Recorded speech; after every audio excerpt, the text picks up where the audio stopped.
Oh my gosh. It's gonna be sensational. Hello everybody, it's Barry here. Hope you are well wherever you are in the world. Welcome to our kitchen. Today, we're doing something that has been asked quite a lot. It's basically, well, it was referred to me as a pizza bread bowl. That's what it was referred to. Oh wow, this is amazing. Like, if you guys understand the concept of a bread bowl, right? You know, you have the bread, you hollow it out, you have like your filling inside, then you eat the filling, then you eat the bread. No. Well, I mean, yes, a nice little round roll that I got from the supermarket this morning, freshly baked. It's the yeast I could do, but it's not that, okay?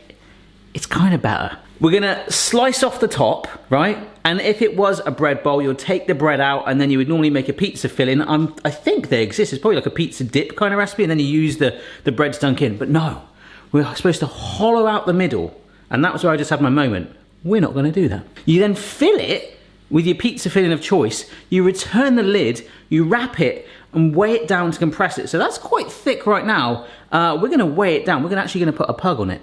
You just don't know it yet, okay? And it's actually gonna become the basis of a recipe from the Edwardian times in the UK.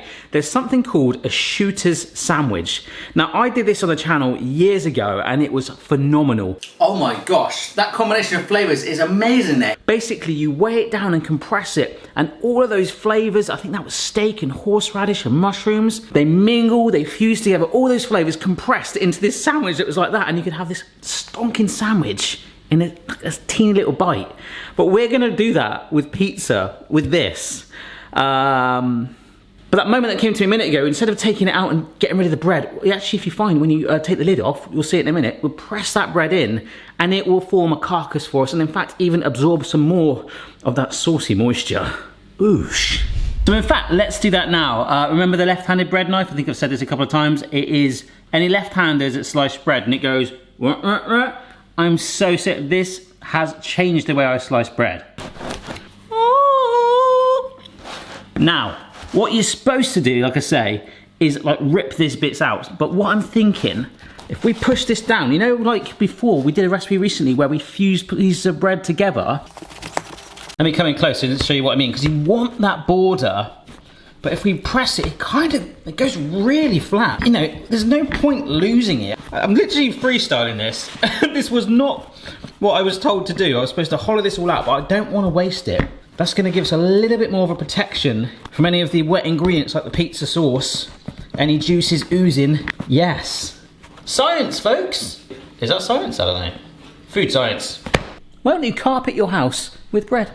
I've actually got quite a lot of ingredients to shove into this pizza thing, because I love the idea of fusing as many flavors together as we can. So we've got green pepper, onion, we've got chicken, pepperoni, mozzarella, and some sun-dried tomatoes. I really wanted, along with the standard pizza sauce, to try and get an enhanced sort of tangy sun-dried tomato kiss in there. So these are some that I've just got from a jar and I've drained off with a sieve.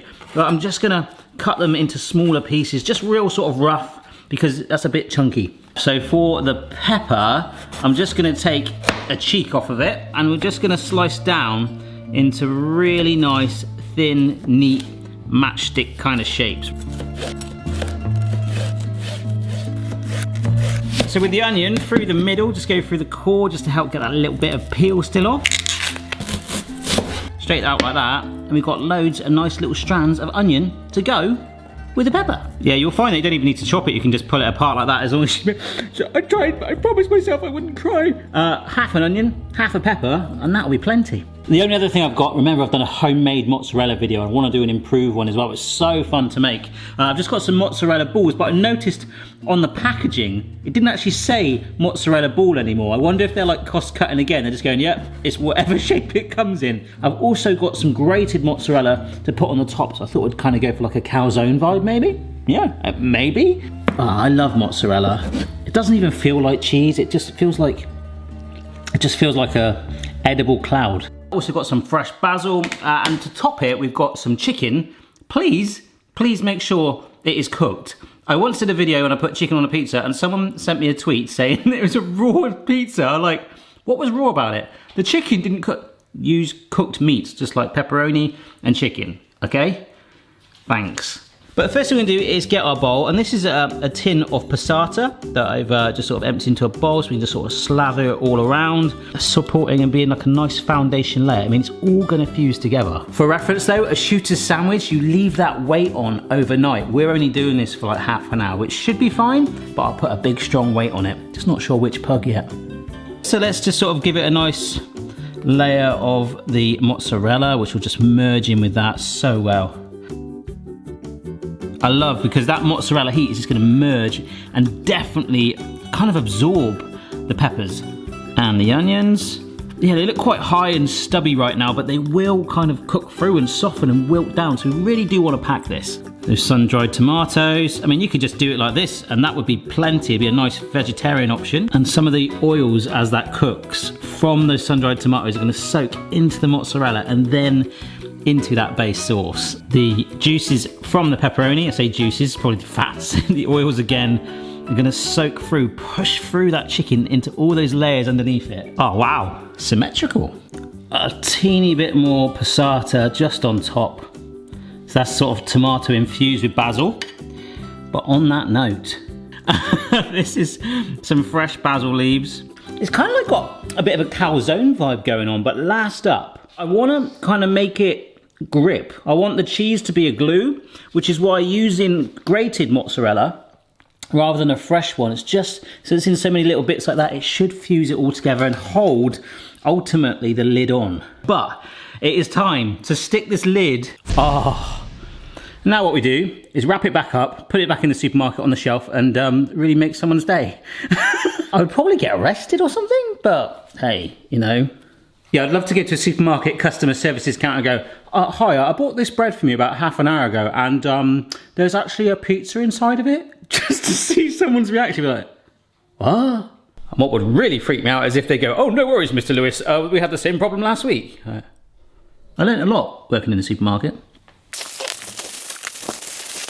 Now we weigh it down for half an hour. So, get your pug. You simply place the pug on... I'm only joking. You need to get something heavy, like another chopping board with some weight on top. I have got a building block in my garden that is blooming heavy. It's a concrete block. So long, mate.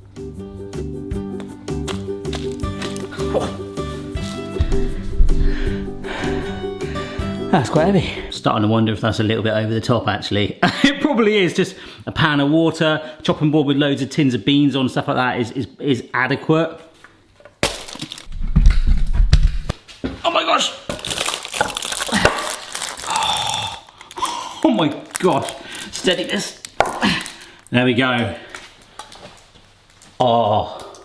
I just realised what that is. It's a breeze block. It is a breeze block. Oh. I've seen you do some things and never that. No, I wanted it flat, and that, I've just got You can see it moving like live. You can see it moving live, Beck. This is real life. Welcome to real life. Look how flat that is, folks. The thing I'm worried about is I can hear slight movements. I'm really worried that's going to just topple and dent our worktop. It feels like it's tipping slightly this way. Oh. Oh. Oh my gosh. There we go. Solid as a rock. Well, folks, let's see what happens. Wow. So there we go. We're just going to wait half an hour. I went really heavy on the weight because when I've done the shooter's sandwich, as I say, we did that overnight. Do you think I should get another block? No. All right then, folks. It has been just under half an hour. I just realised it rained last night, so the block's even heavier with the rain. But that is looking brilliant. Well, as brilliant as a squished bit of bread can be. Let's get our oven on. Start to get it warm. I'm going to try and lift it off with the board as well. Oh my gosh. Okay. Yeah, that's good. Over here. Wow. It's like a coin. Oh, it feels a bit wet though. Oh, I would know that if it's been completely obliterated surely by now. Look at that. The lid is completely sealed. Sealed back on there. we've fused it back together. That is like an extreme version of when we were rolling the bread out before. A little bit damp, but that's to be expected. But even the moisture has probably bonded that joint even more. We now have to bake it, which will actually probably help dry this out, but we are gonna I'm not gonna gloss it in butter. I'm just gonna put cheese and some pepperoni on top. I love how it's still got the cross on it. That's amazing. I'm just gonna get it to lip that join that we've formed actually. I think that'd be quite good. And then, I kinda like how we've made a pizza from, I don't know, a pizza. See like 1 or 2 cracks, but that's probably just the pressure. And the main thing that's held that all together, I think keeping that dough in there is a good thing, but it's just the sheer volume of ingredients. That should have even gone flatter, but wow. There's a lot going on inside there. I just really hope that these don't expand. Should be okay. All right, here we go. Just to, not only to melt the top and cook the pepperoni, but obviously to warm through and cook the middle. No raw chicken though, okay? I think my new phrase needs to be play with your food, because I'm finding this really, really fun. And I think it's gonna taste sensational. Breeze block is completely optional, but oh my gosh, the smell already, it's only been there a couple of minutes. It's awesome. All right, it's been half an hour. Got for a fairly low temperature actually. Just wanted to make sure the cheese gets nice and brown and golden, pepperoni nice and cooked on there, and ultimately just try and warm that middle as much as possible. It just looks like a massive pizza, doesn't it? Let's get it out. Here we go. Oh my gosh. Oh, look at that colour. That's amazing. I'm gonna put it straight on the board. It just looks like a massive pizza. Oh my gosh. It's a combination of a calzone, a huge deep dish pizza, a shooter sandwich, and just a pizza monstrosity, really. That colour is amazing. Nice one, guys. Oh yeah, I mean, that is a thing of beauty. And it's got a lovely golden cross in it. I could have brushed butter, but I just felt it was too much. Maybe starting to crack a little bit there, but it's held firm. Oh, crunch. Okay. Oh my, it's like the ultimate crusty pizza. Oh, nice bit of cheese pulled too. Oh, look at the dough. That is a thing of beauty. If I turn that around just to show you, look at that all fused together. Oh my gosh. Mrs. B has gone for a coffee with her mother this morning, and I am gonna eat this pizza myself. Lovely.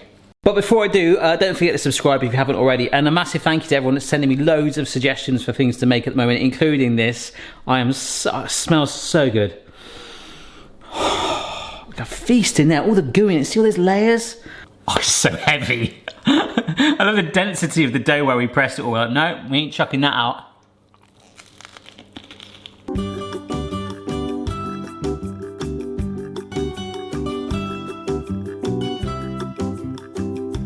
Almost tastes like therapeutic. That was like the most awesome, wholesome, the fact that it's still warm. Comfort food. There's a saltiness with the pepperoni on the top and fused through it with the cheese. It's just kind of mingled it all together. It's not too wet. You got a nice little sweetness with the sun-dried tomatoes, the chicken in there as well, the onions with a little bit of crunch because obviously they weren't fried. So good. You sort of accidentally got this perfect crust that, you know, sometimes if you like a deep pan crusty pizza, you've actually just bought that already perfect, and you could do it with granary and seeded breads, anything you want. I think the white one, the classic one, would be fine. Wow, it's the crust that wins it. It's just a hub of warmth and flavour and molten cheesy goodness. Oh, and the crust that gets you. Play around with it, folks, and if you do try it, as always, don't forget to send me a photo. But I know what I'm doing for the rest of the day while I'm editing this, and then gonna probably eat the rest. Have a good one, and please try it. Stonking. Check your level, player.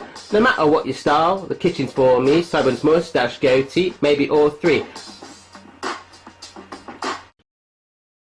If for some reason you don't want the combination of freshly warmed crusty bread with a gorgeous pizza, you could actually have it served chilled, like take it for a picnic. It's quite easy to transport, or you could just pretend it's Pac-Man. Cheers guys, give it a go.